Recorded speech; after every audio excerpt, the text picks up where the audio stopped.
Hello and welcome to the Meditation Conversation, the podcast to support your spiritual revolution. I'm your host, Kara Goodwin, and today I'm joined by JJ Flizanes. JJ is an empowerment strategist and creator of the Empowering Minds Network. She hosts several podcasts, including Spirit, Purpose, and Energy, and she helps her clients remove emotional blocks to help propel their growth. So, welcome, JJ. I'm so happy you're here. Thank you, Kara. I'm excited about our conversation today.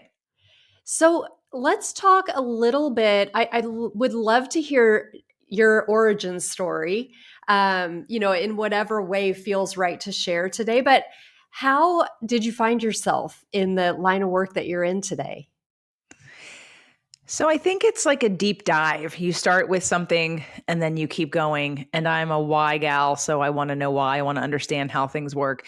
I'm not mechanical on the outside. Like I wasn't the kid that took apart anything to see how it worked. I'm more the psychological why of why someone thinks that way. Why do I feel this way? Why do I react this way?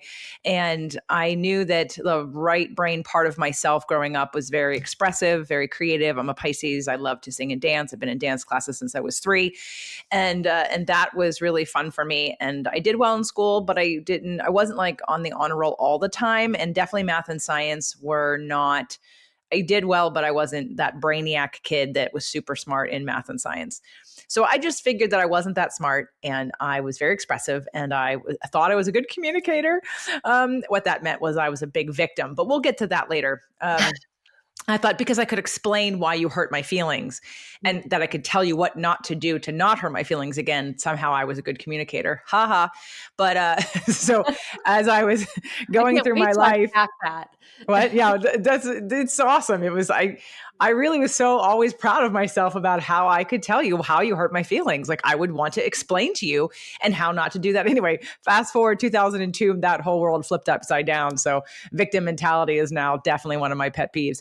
But and I didn't know it at the time. So on the road to all of the things: emotional, musical theater, acting, dancing, singing, creative writing, all that kind of stuff, poems and poetry. I went to school for musical theater. But I did realize there was a part of me that realized that there was something missing. And what was missing was my left brain. So I decided that when I left school and I went to New York City to act and to audition and stuff, that I knew that I needed to do something other than wait tables. I'm a great waitress. I'm a great bartender. I'm a great restaurant manager. But I needed something that stimulated me in a different way. And I'd gone to the gym in college. A friend of mine who I worked retail with dragged me into the gym. And she said, let's go get a job at the gym, because we hated retail and I hated spending all the money I was making on clothes they made me wear, which made no sense. Right. So we went to the gym, and I immediately, as I was a front desk person managing all the flow going in and out of the club and memberships and whatever. And I remember seeing the trainers and I went, whoa, what's that? Like, and again, I was a dancer. So I had a very strong muscular lower body, but I had no upper body. And I thought, well, I want to do that. How do I do that? And they gave me a test. And that's a whole nother conversation that I tell on my Smart Exercise podcast on the video and I've got a million podcasts, but it dates back to basically that most personal trainers don't have a lot of education in science. And as long as you take a test, you become certified by somebody. And literally, I could start a certification tomorrow, that you then get a job.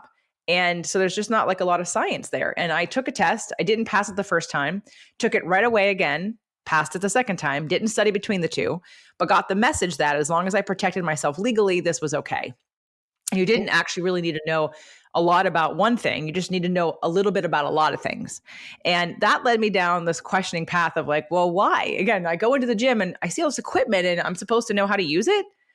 I didn't learn that in my certification. It was a test in a book. Interesting. But that's what most personal trainers do, because or they're athletic already, and some gym teacher who was their math teacher during the day who took no science taught them how to lift in the gym. And so they just pass on these dumb exercises. Sorry, guys, I'm going to be a little bit judgy because I need you to understand that it's not all good. Like a lot of exercises out there can actually hurt you. And there's other ways to get there without ruining your joints. So fast forward, I was a trainer. And then one thing led to another, and I was introduced to science, and science of the body, and I realized I was smart. I was like, oh my God, my left brain, it works. Like, I get this. I understand this.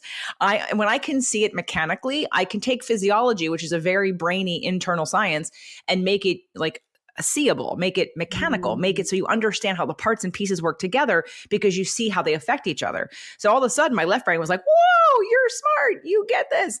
And then I went into personal training. So it's like balancing out the left brain smart part of me. And then I was like there too long. And I was like, oh man, I'm itching to like cry or scream or like just like be expressive. And so then I adapted a musical, and I did a off-Broadway 2-woman show because I need to stretch my arms of, all right, well, I forgot right that part of brain? me. Yeah. The right brain's been kind of quiet for a little while now. I was all excited about my left brain, and now I'm like, oh, let's bring this back together. So Yes. let's take that down into becoming a personal trainer, working with people, and asking the why questions, asking the why are they disciplined? Why is this person not? Why do they want to lose weight? Why do they want to look better? Why blah, blah, blah. And it just over time became like, especially the physical stuff, when you understand structure and function of the body and of the joints and mechanics and joint structure and function and biomechanics in terms of application of force to your muscles and joints and how that affects you. Then you look at what other sciences come into play when someone has back pain, but they're fine. They test, they're fine for their hormones, they're fine for their chemistry. There's nothing going on structurally that would cause this pain. What are we looking at? What other things can we bring into the fold to make sense of what's going on? And that's when I was introduced to Dr. John Sarno's work and healing back pain, which it's going to feel like it's psychosomatic, but it's not. Like, you actually do have pain, but the body creates this pain to block the emotion that you don't want to feel. And that's the whole mind body connection and the mind body prescription. It's been around for years, but Dr. John Sarno put it in a couple books, and he was a very dry man. Like, I mean, in terms of his delivery, you'd think someone talking about emotions and structure, because he was a physician who would do back surgeries for like 40 years. And around like the end of that, he was like, oh, these surgeries aren't necessary. None of them. Because he would see people coming in with perfectly straight spines, nothing wrong structurally, but they would be in immense amount of pain, like debilitating pain. And he'd see people that were crooked who looked like they should be in pain that had no pain. And he started to make sense of, he called it TMS, tension myositis syndrome. And it's about the muscle basically causing inflammation to distract you from the rage that you're holding on to underneath. Most lower back pain is linked to repressed rage. And it goes in the shoulder, and it's in the knee, it's in the neck. Anyway, so that started the emotional conversation. So now we started to blend the worlds, blending the worlds of my emotional, how we look at the world. Because as an actor, an actress, one of the best things, I think, I'm at the point now that I think everybody's taking acting class, because until you know what it's like to put on somebody else's circumstances and see through their eyes that aren't yours, there's true value in understanding that, to have compassion for other people as well as yourself, and to recognize that just because you interpreted something doesn't mean everybody else saw it the same way. And so I now started to go, oh, this is why I did it in this way.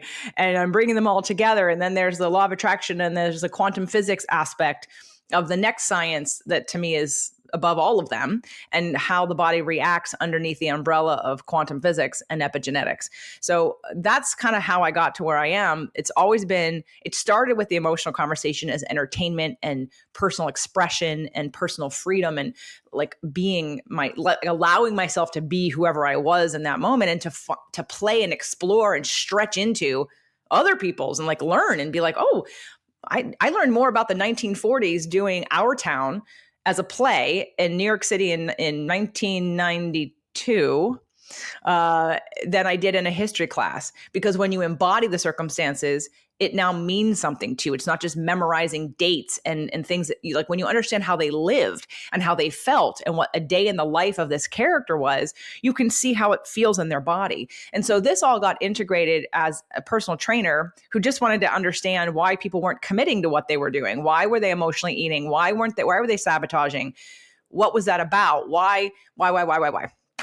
And so I kind of started talking about and claiming, and I was doing law of attraction since 2002. And a lot of my clients, of course, didn't really want to hear that. So I started my podcast to find people interested in that conversation and to try to save my marriage. And through that, I, did this deep dive into emotional work that I was already doing, but I needed a bigger reason to do more. And so I became a sponge of interviewing and talking and learning and reading and doing and just understanding and taking that passion I have for understanding and all of the different tools and became an empowerment strategist. And I was still personal training at the time, but I moved out of that and kind of retired about 4 years ago and never looked back because now I just help people uncover what stops them and what blocks them. And, I could do it all day long, every day. I have to stop my Zoom sessions with my clients who do these groups with me. Like, I have to be the one to come in because I'll keep going. Like, I'll go late and late and late because I'm like, I love it. I love uncovering what beliefs you hold that create the life that you have that you want to change, and how can we change them. I love identifying it. I love getting in there and seeing the patterns. I love showing it to you so you can shortcut therapy. I mean, I did a signature talk came out of this called 3 Reasons Why Talk Therapy is Ineffective, which I know is going to piss off a lot of therapists. But I'm sorry. And I'm not saying I don't know everybody, but all I know is people that come to me have been in therapy 5 years, 7 years. We do 2 sessions, boom. They're like, oh my God, now life is different. And I understand, versus I'm not keeping the same story alive and repeating the same patterns and just listening to somebody validate me and make me the victim of all of my stories. So I'm about really making super change and getting there as fast as possible, not because it's about the speed, but because there are tools that we have to identify patterns very, very quickly. You do not need to talk about what happened to you as a child for 20 years.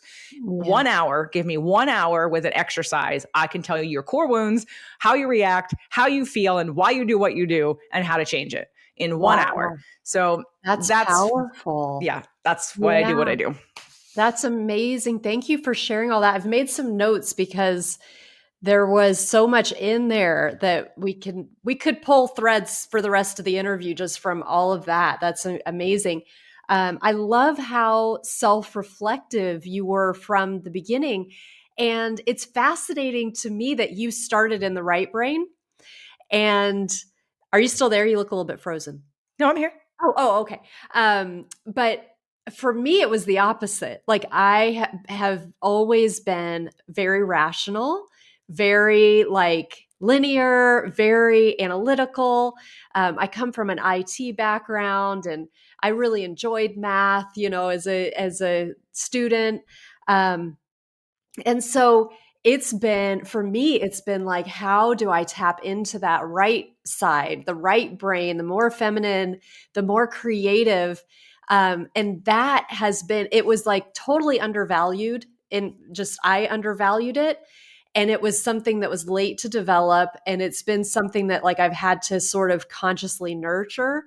And so I love that you have had this opposite experience, and you're so grounded. Like, just talking to you, it's really clear that you're a very grounded person. So you seem to really hold those two aspects, those two kind of opposing, in some sense, like in a dual nature, those opposing sort of aspects of ourselves. And it's like this really integrated, really strongly integrated presence with you. So that's really beautiful. Thank you. Yeah. Most of the time, the first comment is, and I have to warn people that I've got 4 fire planets in the top 7 astrological planets. So I have a lot of fire, and I have not had any coffee today. I've been off caffeine for days. I'm normally just supercharged with energy. I've got 3 Sag planets, which is like the Energizer Bunny of astrology.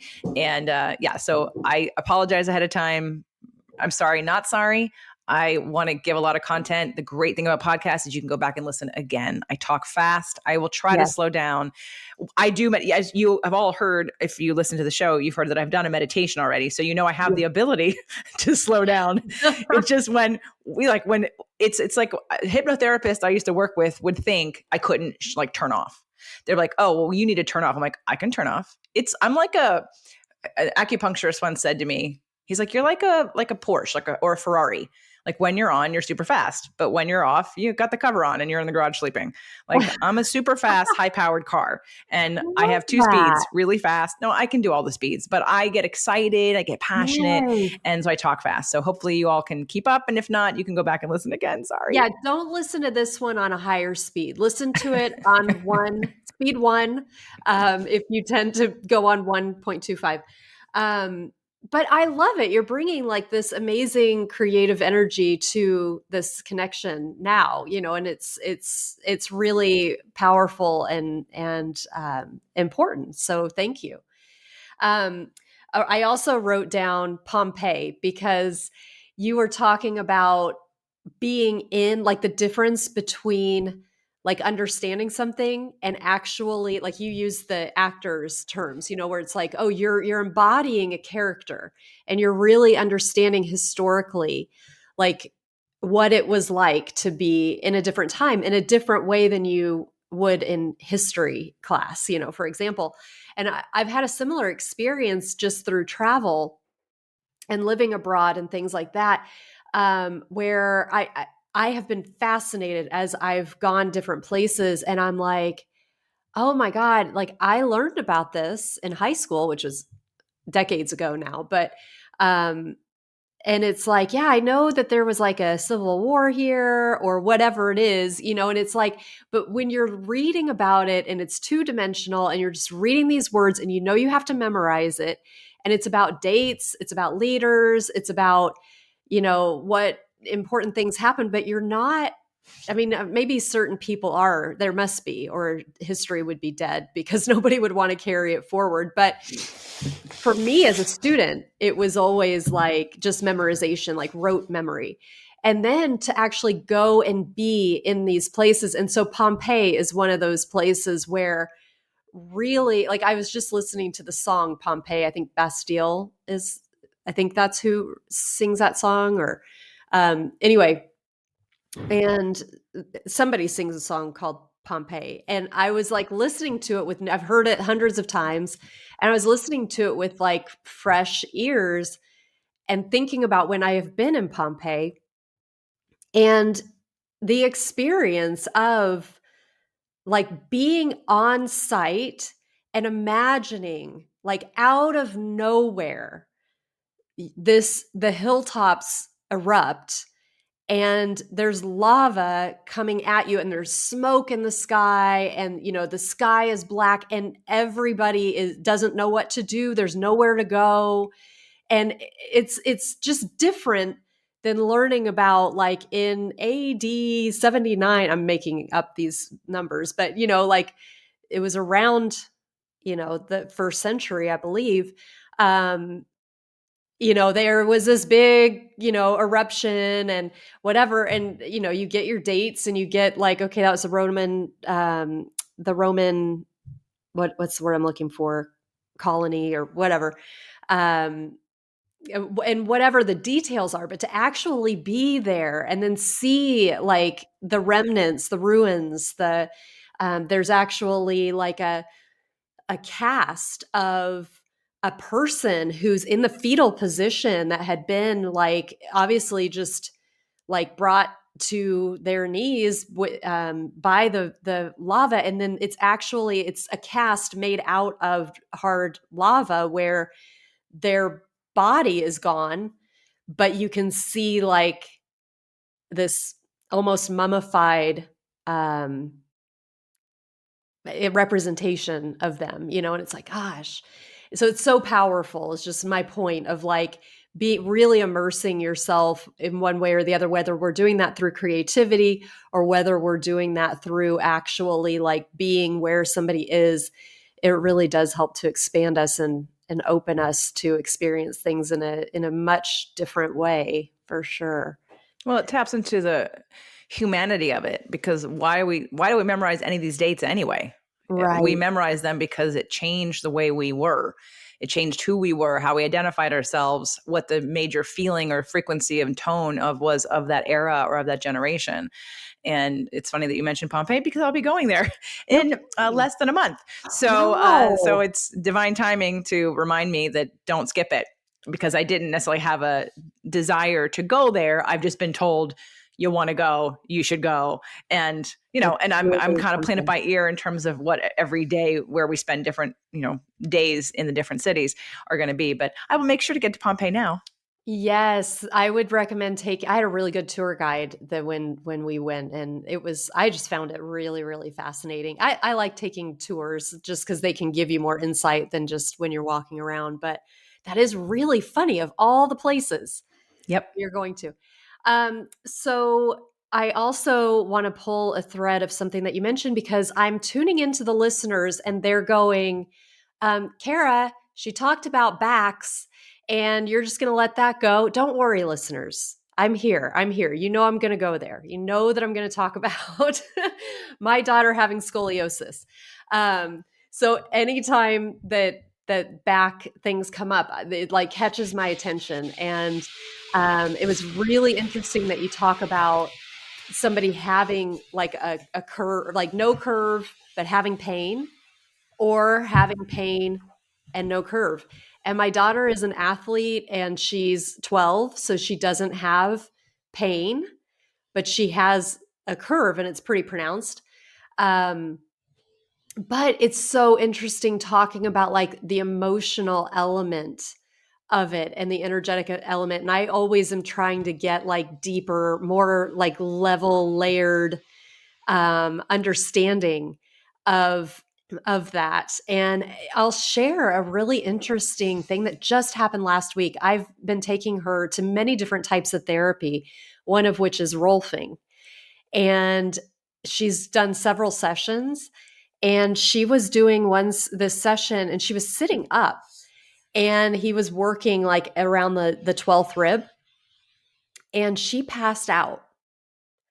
And we were like, what is happening? Like, it was so bizarre. She's done this so many times. She was sitting up. It wasn't like she sat up and lost, and she's 12, she's healthy, she's strong.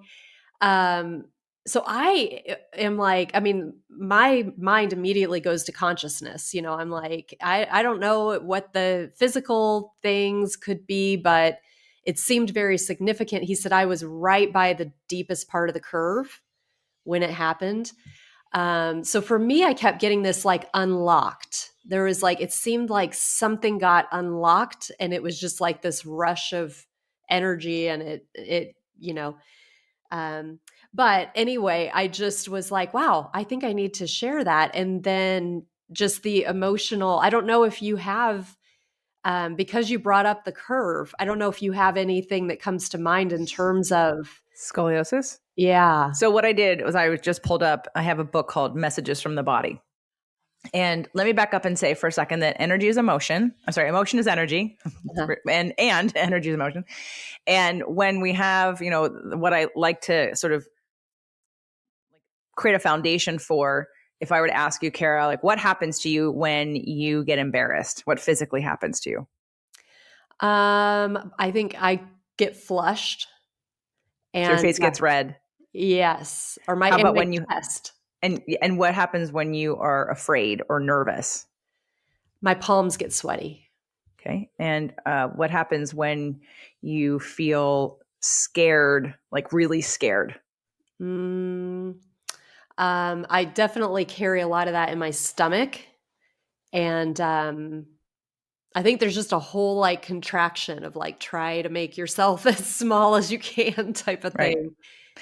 So these are all physical manifestations of an emotion. And I think we all would agree that that happens. A lot of people get flush in the face or their heartbeat starts to go and they start to sweat or sweaty palms, or maybe they have a little bit of a stiff neck. So we understand that that's what happens when we get nervous. Well, what do you think happens when you walk around with anger for years and years and years? What do you think when you don't like yourself and you have self-hatred, or when you have hatred for somebody else, or when you're terrified or feel unsafe? That energy has to go somewhere. And most of the time, we don't express it. And even if we do express it, again, using the therapeutic model, we tell the same story over and over again. So it actually doesn't change how you feel about it. You just talk about it more. So that emotion has to go somewhere, that energy has to go somewhere. And the body holds 88% of our subconscious mind. The body will tell you when there's something off. But most of us don't listen to our bodies. We numb it. We numb it with food or alcohol or drugs or painkillers, or we think that there's something going on. So your body is always talking to you. It's whether you're listening or not, and how loud does it have to get before you're ready to listen. So one of the tools I have is a book called Messages from the Body, and it's available. Anyone can buy it. It's a little bit, it might be like 100 or $150. It's very comprehensive. I think there's almost 800 pages. And I have so I looked up scoliosis for you. And again, I use this book to reflect if it's emotional. I believe that there is an emotion attached to every physical ailment, though. Does it mean that it's always physical? No, it just means that the emotional piece created a physical problem, and now you have to deal with the physical problem. But you always want to address why it was created in the first place.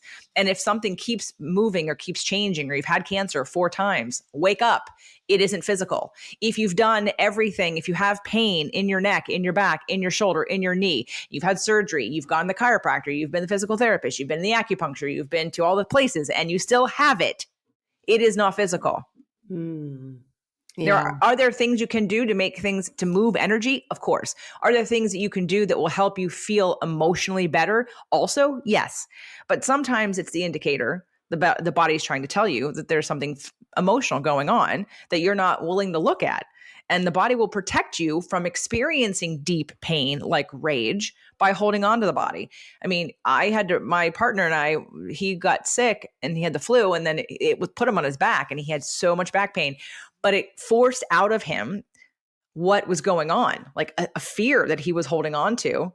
But everyone wants to go to the hospital. They want to do all the drugs. They want to do all the things, just make the pain go away. And when the pain wasn't going away, I was like, so what's going on? And when he admitted the fear, it started to dissipate.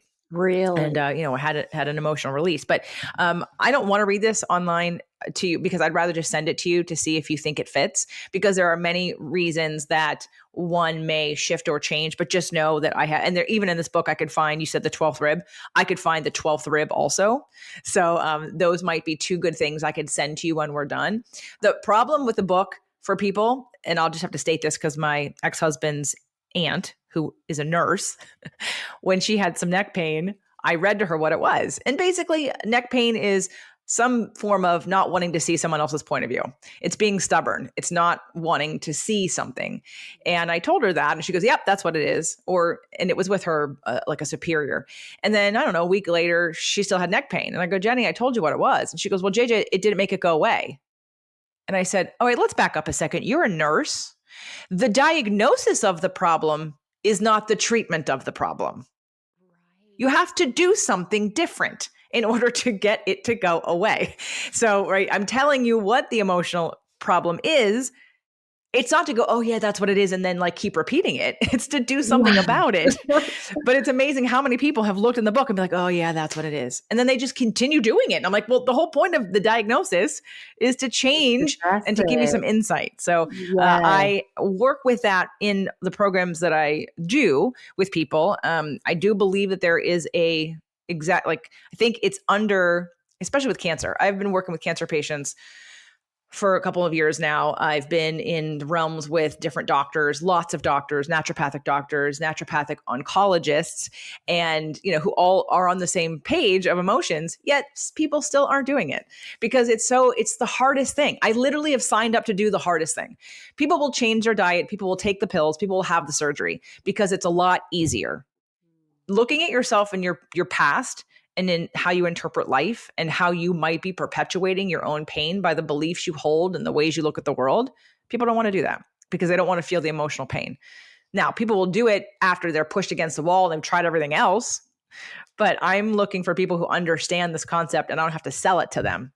I've had to sell it to some cancer patients and I've just been really saddened by how much they actually don't get it. I'm like, you're not going to get better. I mean, I hope you do. Trust me, I want everybody to be the best they can be and heal themselves naturally, of course.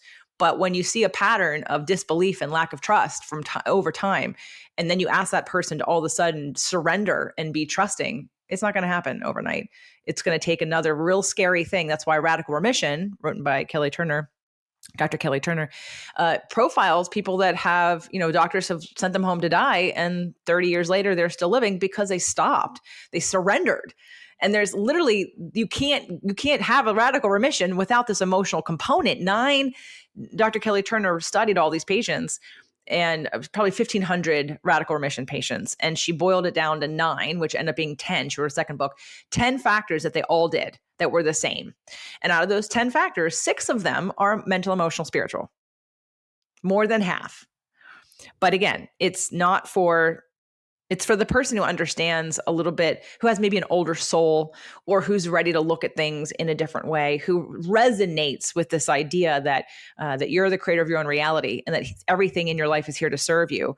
And you have the opportunity with every contrast to dig a little deeper and expand into the next version of you, or you can sort of numb it or side pass it or try to like avoid it for as long as you can until it gets so big your body says, nope, I am going to lay you flat on your back because you are not listening. Yeah. Well, and that plays into you kind of teased us early on with the whole victim thing, and there was a switch that happened with you where you were finally ready to let that go. Do you want to talk a little bit about that? Because we've kind of circled it. Yeah, sure. 2002, I had moved from New York City to California to Los Angeles, started my business, and doing a lot of driving to clients because I was doing personal training in home.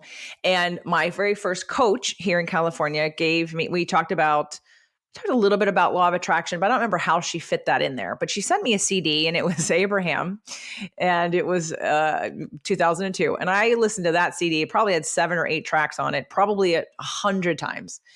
And when I first heard Esther Hicks channeling Abraham say, "You're the creator of your own reality," I'm surprised I didn't crash my car, because I was so like, oh my God, yes. Now, I didn't understand how that worked necessarily. I just thought, well, that's good news. I'm the creator of my own reality. So if I don't like something, I can change it. And I know that when I started saying that to people, you had 2 camps. You had the camp that understood it and resonated with it. Then the camp that said, no, I did not ask for this. I did not want this bad thing that happened to me and these awful parents that I had in this awful circumstance. And they would feel shame. And I didn't understand that for a long time.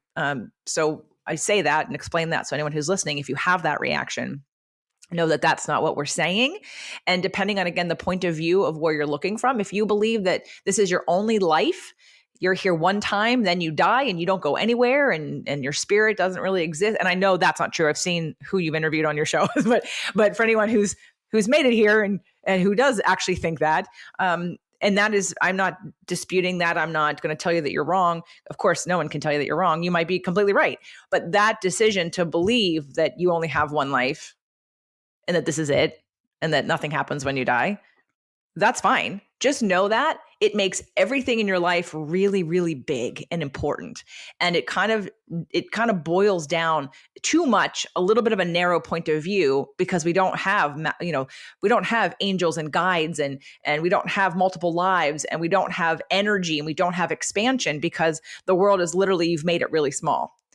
If you don't know what you believe, putting on a new belief and trying out, well, maybe what if I have been reincarnated? What if what if I'm an older soul? What if this is my 6th time on the planet? What if I've gone through, what if I got to choose my circumstances?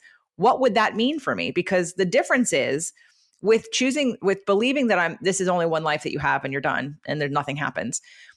It's not that you're choosing to be a victim, but by default, you become a victim, because anything that happens to you seems like your circumstances control your experience. And when you go broader than that, you get to become the victor. You get to decide. And that's really what, for me, quantum physics and law of attraction became. It became, I want to teach people to take more responsibility than you even think is possible. Take more responsibility, because at the end of the day, it gives you something to do about it. It doesn't mean shaming, blaming, you're wrong. If you're listening to this podcast, you are in the right place at the right time. You are on your journey exactly where you need to be. What happens next is what you decide to do with that. And sometimes lessons need to be repeated until they're learned. Sometimes you need to hear it or have something happen 10 times before you're ready to look at it differently. And that was just your path. It wasn't because you're stupid. It's not because you don't learn. It's because of whatever reason, whatever belief system, whatever upbringing you had, whatever stubbornness you may have in your chart. If you're a Taurus, I'm just kidding, or a Capricorn. But I'm not throwing anybody under the bus. I'm just saying there are certain signs that are a little more stubborn than others. But ultimately, that's where, when I heard you're the creator of your own reality, and I know I'm an old soul, and I know I've been I know that I've been here many times. I also know my brother's never been here before. This is his first time on the planet. Like, I knew that. I'm like, whoa, it couldn't be more different. From there, you have something to do about it. When you become the creator of your own reality and you take that on, you can take responsibility for in a empowered way, not in a blaming way, not in a something's wrong with me way, just to start to understand that we call in when you I'm sure everyone's heard, I saw on your list of shows, manifestation. What is manifestation? People think you turn it on, like, oh, I'm going to go manifest. No. You're manifesting all day, every day. You manifest where you are, not what you want. You can want a lot of things that aren't resonating with where you are right now, especially anyone that wants more money. That's like, oh, I want to win the lotto. Cool, great. Can you receive that? Have you worked to expand yourself to the level to receive that and then hold on to that? Because yes, you could win the lottery, but how many people who win the lottery feel guilty and are in debt 3 years later? Why? Because they didn't they didn't bring themselves into a place to hold that and to receive that energetically. So when we look at you being the creator of your own reality, to me, it just gives the power back to you. It means that I get to change what I don't like. I get to take responsibility for what I'm attracting and understand that a little bit more so that I can change it versus feeling like a victim in a loop where I try and then it doesn't work. Then I try and it doesn't work. And then I get frustrated thinking, what's wrong? I don't know what's going on. This gives me a lane to unpack what's going on, to see, to dissect, to understand that subconsciously, that 88% of you, that's what's running your show. You may decide to put something on a vision board and say, I want that thing. I want that relationship, or I want that money. And side note, probably the most important note, please write this down. This will be very important. I'm going to repeat it twice, and I'm setting you up for it because I'm hoping it's going to blow you away. Not you, Kara, but everybody. All right. Because just be really clear. When you're really clear of this, hopefully things will shift. The only reason that you want what you want is because you think you'll feel better when you have it. But the law of attraction says you can't even get it until you feel better. So we're just really looking for the feeling, not the thing. Because when you get the feeling, you don't even need the thing. And of course, that's when you get the thing because you don't need it. Yeah. The trick is to live in a place where you are already having these feelings, which you have the power to do right now. You don't need the money, the relationship, the health to get yourself into a better feeling place that you're searching for. And in fact, law of attraction, quantum physics says you have to get there. You have to be in that frequency to receive the thing that you want. So if you can just remember, instead of saying, oh, I want this thing, and if I get this thing, then I'll feel better, then I'll feel safe, then I'll feel fill in the blank. No, it's not how it works. But being the creator of your own reality gives you ultimate power. And I think you're probably sensing the groundedness of me doing all this work for so many years and really having it just integrate and sink in and be a part of and the knowingness, the absolute knowingness that I have about what I believe and about what I do and what I see and what I understand, so much so because I sought it out. People say, well, how do you, like my aunt once, my cousin died and I gave her a bunch of information, some law of attraction. They said to me, how do you know all this? This was years ago. And I said, I've been searching. If I have a question, I search for the answer. And when it resonates, I get the answer and I go, okay, cool. And I don't need to search anymore. I don't need to add 10 more modalities like into my life. People wonder why I haven't done Enneagram or human design. Those are great, but they don't resonate with me. I have astrology. I do a lot of deep dive astrology. So when I get those answers, I stick with my answers. I go, this resonates. This feels good. And when I realized that I was a victim in my childhood, and I was a good communicator, I was like, oh no, I wasn't good at all. I was blamey. And I was telling everybody, because you can't control everybody. Like, that's a joke to think, oh, you hurt my feelings. Well, yeah, and that's a whole nother conversation we're not going to get into right now, but because people can't really hurt your feelings unless you agree with them. Nothing can hurt you unless it vibrates with you. If you do not resonate, I am sure there are people that you don't respect that can say something not nice to you, and it falls off you like water off a duck's back. But then there are people close to you that say one little thing that sounds like criticism, and all of a sudden our feelings are hurt. Why? Because deep down, we secretly wonder if they're true, and we may believe it ourselves. So we can't heal something that we can't stop attracting mirrors from the outside world, because it's there to help us change our relationship with us first and foremost. So I'll Yeah. stop there. I love that. Thank you so much. And I love also talking about that responsibility, because it is like when we realize that we are creators, it's such an opportunity. And we then have this responsibility of like, okay, you had your time, like walking through your life asleep, just letting life pull you along. And you could do that, and you could look at everybody else and point to all the reasons that you don't have what you want, or you feel the way that you do. And then there's that like manifestation kind of awakening of like, wow, wait, it's within me, I have the control, I have the power. But then you can't really stay asleep anymore. You know what I mean? It's like there is that responsibility then of like, okay, now you have this power, now use this power and create, really be intentional about how you want your life to play out. Yeah. Well, And it's also about the unlearning. It's really about the deconstructing. I think that's where the therapeutic part of this comes in, where the empowerment strategist and all the deep dives I'm doing with people. It's not because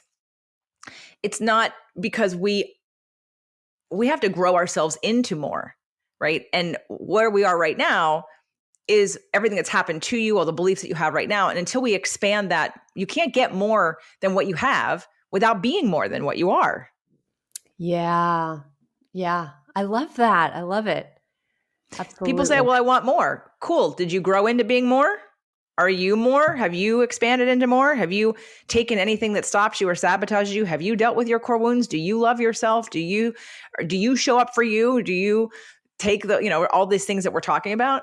Because that's where people, oh yeah, I put that thing on the wall. I really want that. But if you haven't grown, how do you think you're going to, because again, you manifest where you are. You don't manifest what you want. So you are in alignment. And if you keep getting things you don't want, it's a message. You may not see it, but it's a message about this is the kind of thing you think you deserve or believe or accept. Yeah. And that can change. You just have to know, but you first have to see it. You have to understand it to know what to do to change it. So, because too many people think, well, I'll just put on my manifesting hat and I'll think positive thinking for 2 months. And then, right. And it's not that simple. I mean, it can be. You can pivot. You just have to, but it's like building like muscle. This is again, let's pull my personal training back in. Literally, you have to change the neural plasticity of your brain. You have to make new neural pathways by doing different things, by thinking, by telling different stories, by honing in on something that is working versus what's not working, right? It's like doing an appreciation or gratitude journal and really activating the emotions. If you're not practicing building and having more positive emotions, and you're waiting for something to come into your experience to create those positive emotions, you're going to be waiting for a very long time, or it's going to be very fleeting. We have to, again, that goes back to that being that creator and really understanding that you're just looking for the feeling in the first place. So just skip all the rest of it. Just go to the feeling and learn how to Yeah. feel the feelings that you want to feel. Yes, and that goes back to energy, emotion being energy, energy in motion. Yeah, that's wonderful. Thank you. So, how can people connect with you, JJ? How can they find out more and learn from you if they're feeling called? Well, my website's my name. So it's jjflizanes.com. There are a couple free classes that are on there, like the one I mentioned, 3 Reasons Why Talk Therapy is Ineffective. I've got How Emotions Create Healing and Disease. And I've got another one. And then, of course, the podcast. The podcast is free. Spirit, Purpose, and Energy would be probably where I would tell all of you guys to go, coming from a meditation space and kind of integrating all these energetic principles into our human experience and expansion. So Spirit, Purpose, and Energy would be where, but I have others. 5 of them kind of have the same content, but then I've got other shows. I've got a sort of a diary show that I have called Releasing the Goddess Within. I haven't really put out a new one yet because my office is under construction, and it's been an interesting thing to put out a solo diary podcast, because I really only did it for my community. I say that in the beginning, so don't be offended. I'd tell people, if you don't like me, I don't care.